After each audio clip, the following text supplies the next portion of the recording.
all journeys have their lifetime in terms of how they evolve, what are the catalysts in those journeys, and what is that which was an inflection point in that journey which led to the initiation of that journey.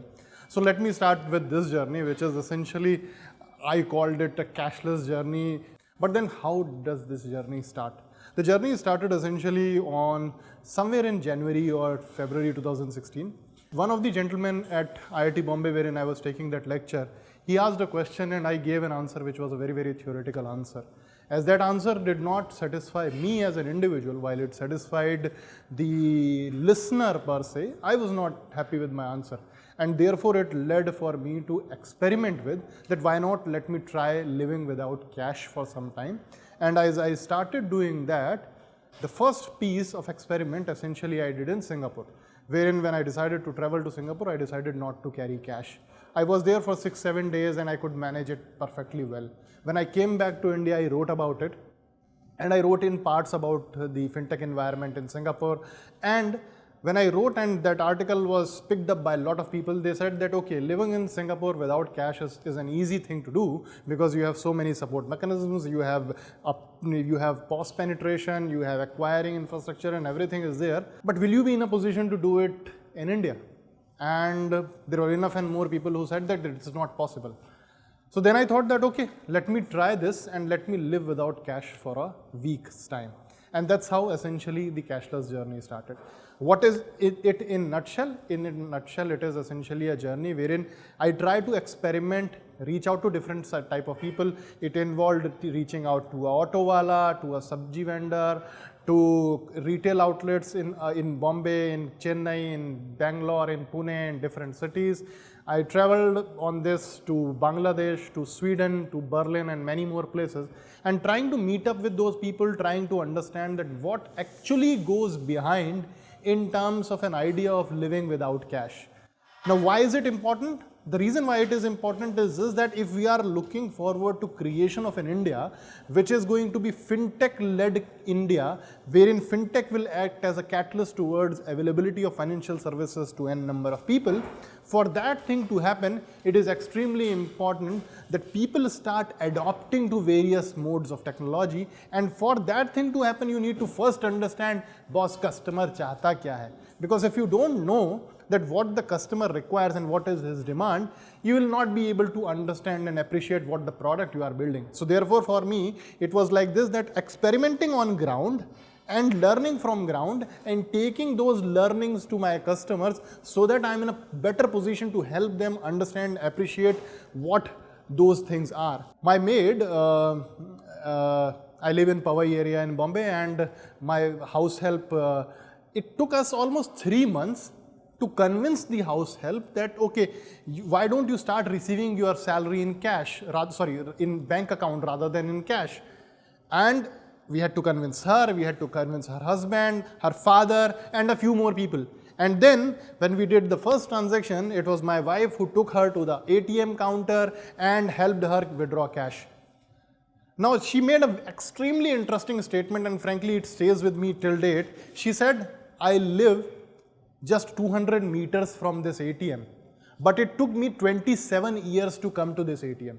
So which means what kind of divide in which we live as a society, simply because of the reason that there is somewhere we have created a society wherein the access to technology and solutions, which while exist, but not many people have an access to them, and they need some enabling hand to take them to there and help appreciate that.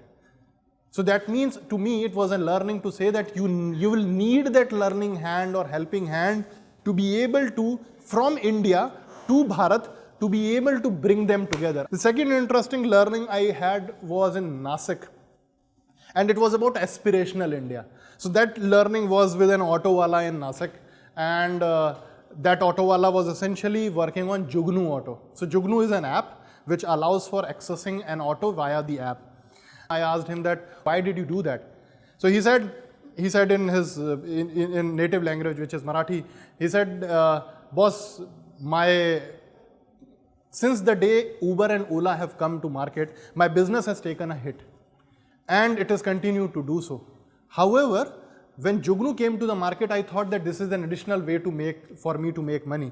And as a result of this, now I get an additional set of customers, 20-30% more than what I used to get otherwise. And then he made an interesting statement that then he showed me there was a computer institute providing computer training to kids for 250 rupees a month. He said, I send my kids to that computer institute. I said, but okay, but what will your kids do with that computer training? They must be quite young. He said, yeah, they are young, but the interesting part is this, God knows if tomorrow they create an app. So that was an access to an aspirational India wherein the auto wala thinks that an app which is impacting his life can also impact, and if his kids start creating that can essentially impact the life of millions more. So which means that an India is growing and it is becoming aspirational more and more, and we will have to have solutions which are more attuned to that.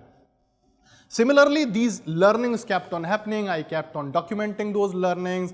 I document most of these learnings on LinkedIn, and all of these over the period of time became so substantial that in this process, those learnings started contributing to overall ecosystem wherein number of institutions, whether it is the government of Sweden that invited me, United Nations invited me, and I talked about various aspects of a cashless society. I think one of the principal reason for me, the importance of cashless society is driven by the fact that the more you will have digital transactions, the greater is the possibility of those who are recipients of digital transaction being able to create a credit history for them, which is, banking history for them, which leads to creation of a credit history. All of this leading to a society wherein micro and small loans are accessible to people at a very affordable rate, unlike the current scenario wherein they range anywhere between 28% to 36%. The more I know about you, the more I know about my house help, that what is that which she makes. Say for example, my house help who works at 12 homes and she makes around 25,000 odd on a monthly basis, but bank doesn't know about it because all of the earnings which she makes goes in form of cash. And as nobody knows about it, then nobody is in a position to advise him credit while she needs it at many of the times.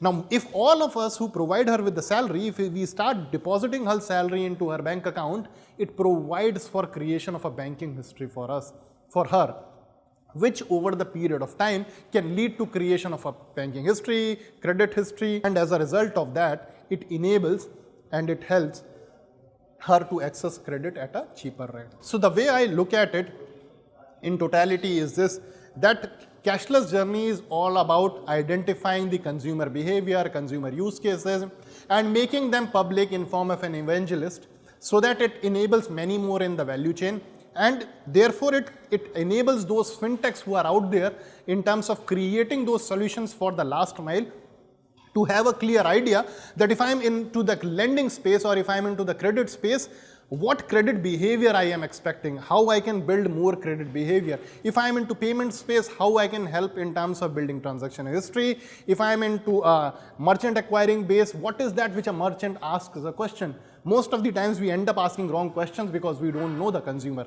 So therefore, in most of the cases, whenever I discuss with the fintech and all, I end up telling them, boss, do the first thing first, which is अपने customer से बात करो यार. Before you create a fintech solution, a tech-led solution, going out to a VC asking for funding and everything else, have you gone to your customer and talked to your customer? If you have not, then you are starting with a failure in your mind. So this is in nutshell what cashless journey is all about. It is essentially about bringing the consumer insights to the market, providing it and making it available to those who do not have it, and as a result of that, creating solutions or products which are a bit more attuned to the market and thereby a bit more possibility of the fact that they will be successful in the market. Thanks a lot. Pleasure talking to you.